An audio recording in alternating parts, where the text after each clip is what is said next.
it's impossible to label or know anything. So just take the words really lightly. It's not really what it is. It can never touch it.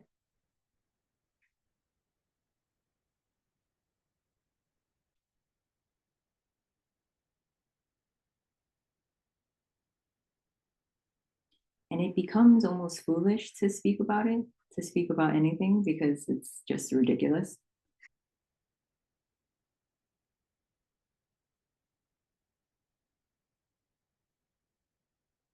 So now it feels like whatever is happening is coming from the same. It is the same.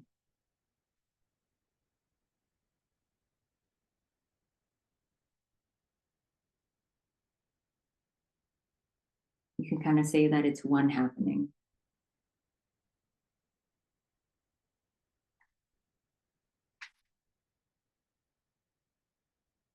So the words that are spoken, the movements, the sounds,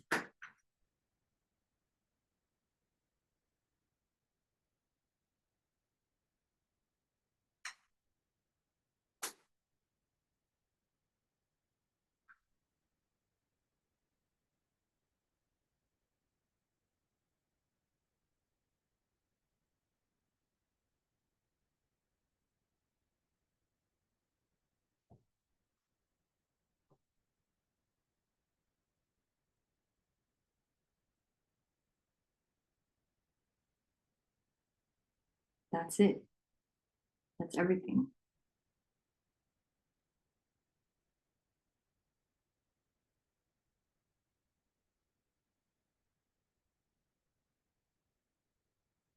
So that's not even what's happening, but you can say that that is all that's happening.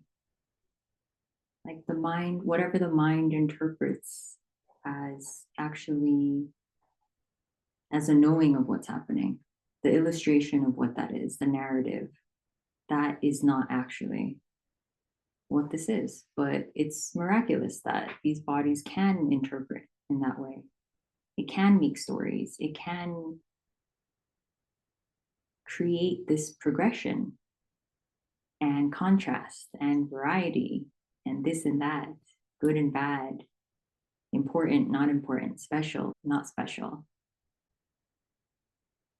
coming, going, improving, getting worse, loving, hating.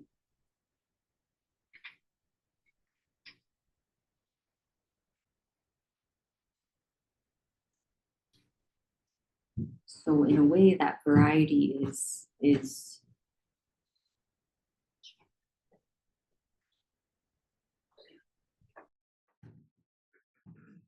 this already. There's no need to get rid of it.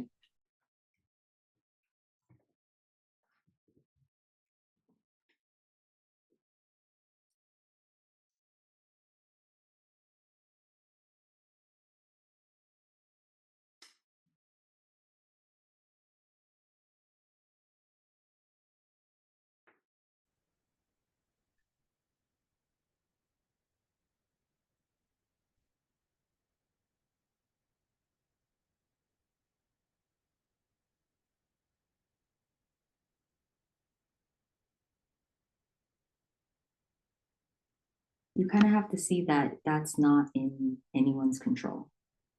Whether this contrast arises and there's a belief in it,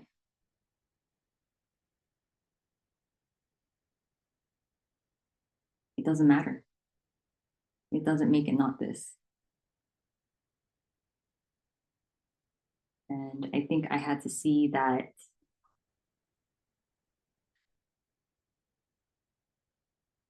chasing the non-existence of self, chasing the absence of here-ness, trying to get to everything, trying to know it, claim it, stay there, stay here, stay anywhere.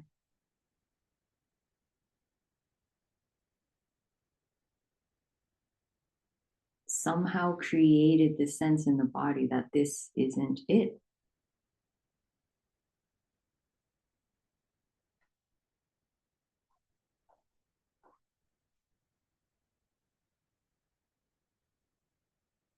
So there's nothing wrong with the chase, the seeking for God. And it's just a word, it's not important. But we're seeking for okayness in all of these different ways. And it's innocent, it makes sense.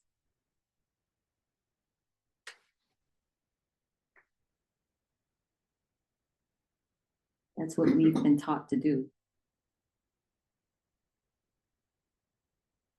And everyone's doing it. So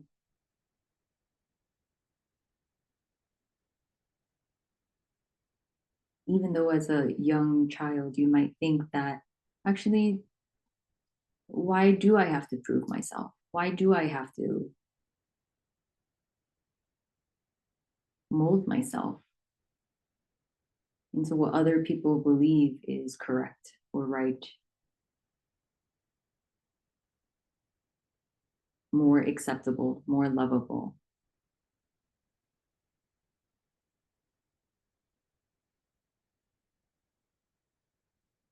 And so, interestingly, that seemingly can create this tightness, that the unknowability of what's here, the unknowability of who I am, what this is, where I'm going.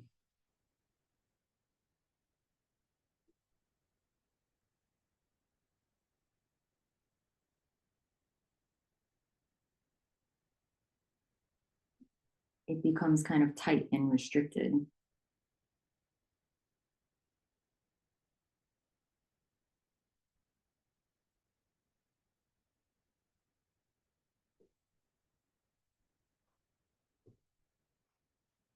The so-called energy in the body, which doesn't make sense, but it isn't free flowing anymore.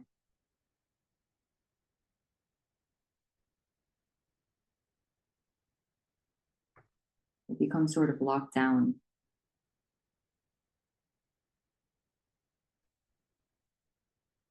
Sort of in the cells. It's kind of crazy that that can happen.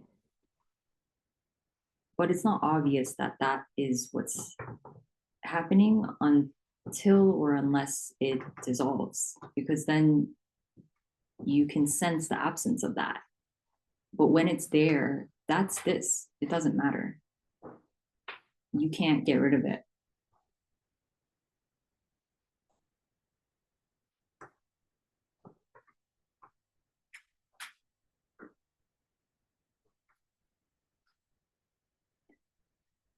So I think I say all this because we can try and get to this non-place where there's absolutely no separation. The movement over there, the sound over there is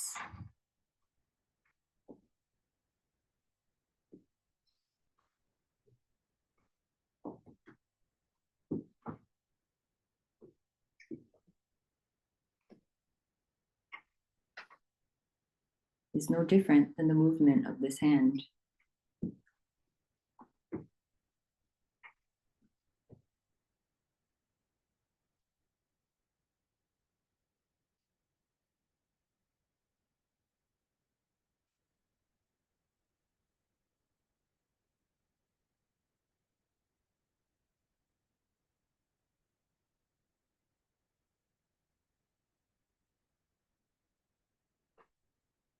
So I have this chair here because if you feel comfortable, it would be lovely to have more of a conversation. If you feel open to sharing what's simply there, because honestly, you can't get to already this. So just being honest with what's simply here is beautiful, is perfect. It's the only thing to do, really. If anything, this comes back to becoming just super ordinary. You stop thinking that you're better than others or superior or more spiritual or higher than or more conscious or more aware or more awake. All of those concepts and ideas just flatten and everything's the same. There's no one anywhere already. And it doesn't matter if this happens, but there's an okayness with any story, anything that's going on. It doesn't matter. It's not important, doesn't define you. It goes as quick as it comes. It doesn't stick.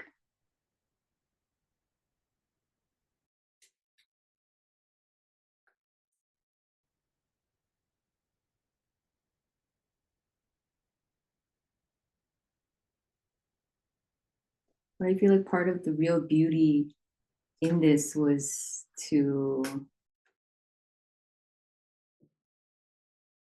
it wasn't me that was seeing, it wasn't me that was noticing, but there was a more and more just neutral noticing that isn't separate from anything. I don't know what it is. I don't know where it's coming from. I don't know how it's happening, but it noticed the tendencies of this body, that it had accumulated ways of being based on a lot of fears about how people perceive this, how I perceive this, the judgments that were here that I thought was mine was the most critical of this.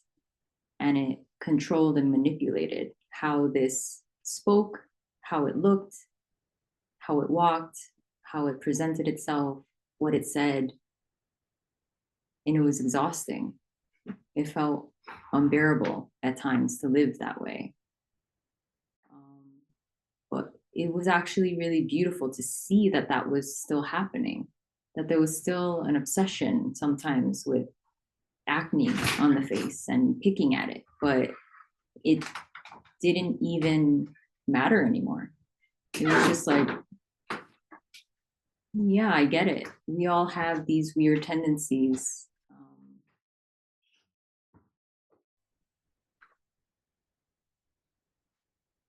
Yeah, and it was kind of precious to just see that as it is. So what? That's happening. Um,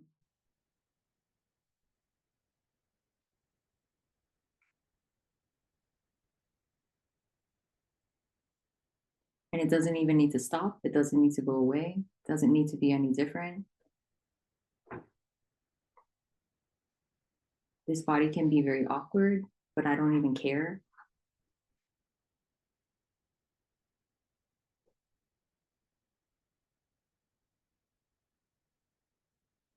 I mean, the word awkward doesn't even make sense because what is normal? What is acceptable? I don't even know.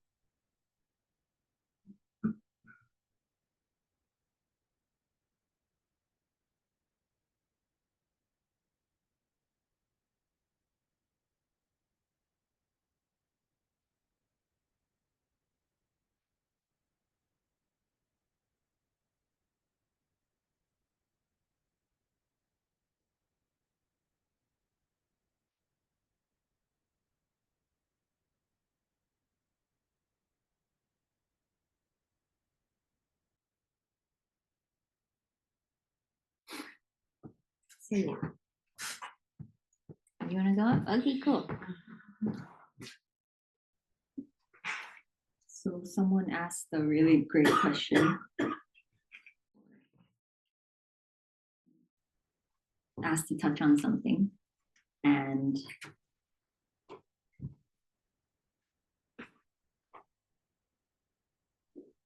I can this nothing's absolute truth. It's just, I guess, an opinion, but um, it,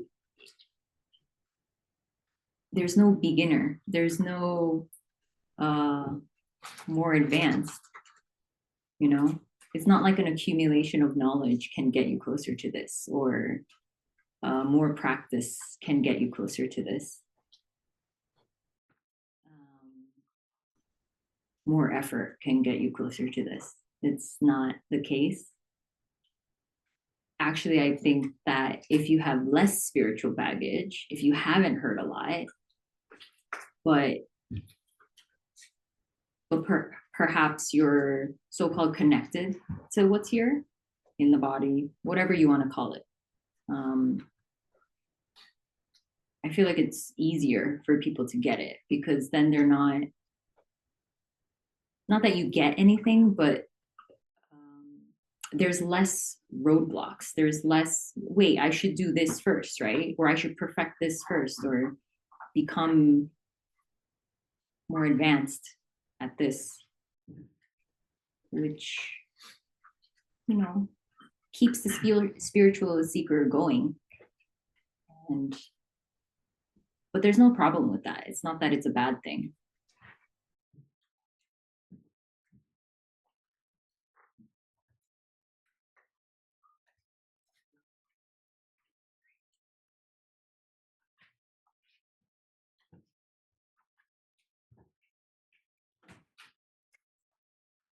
I feel like even, I think when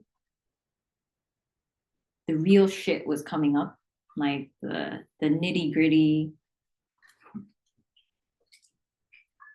the full like flavor of being a human, how raw it is, how vulnerable and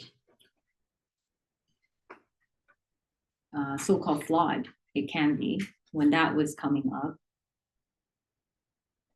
because I was on a spiritual path, I still went or still believed that someone had the answer of how to fix it, how to get rid of it, what to do with it, how to understand it. But really, the most helpful thing was to constantly hear that I don't know. I don't know what this is. I don't know what to do with it. It doesn't mean anything about you.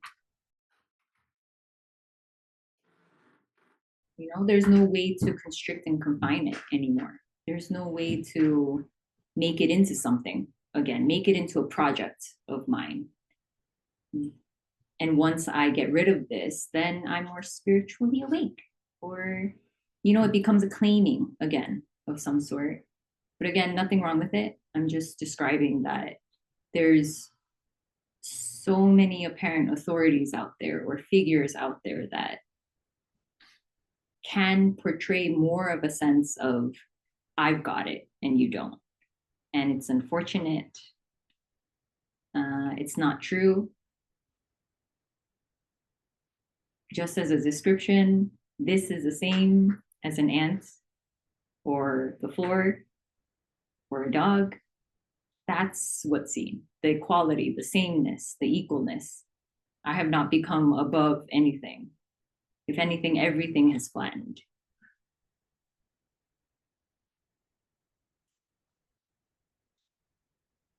So in this context, it's very contradictory, I know.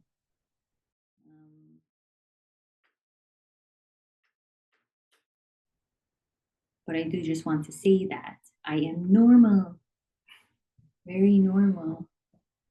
I'm weird, I'm quirky.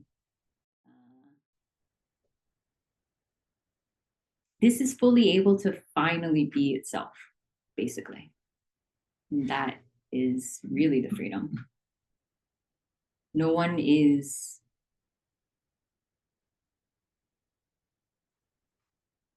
making anything out of it. No one needs to make it better.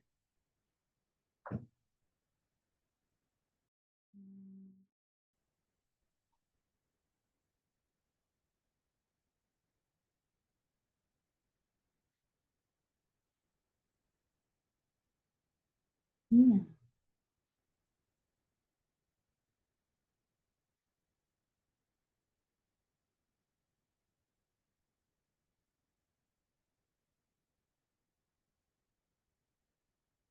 Anyways, it feels like that's what makes this heart open to tell people that there's no difference, to tell people that this is the same as that. There's nowhere to get to.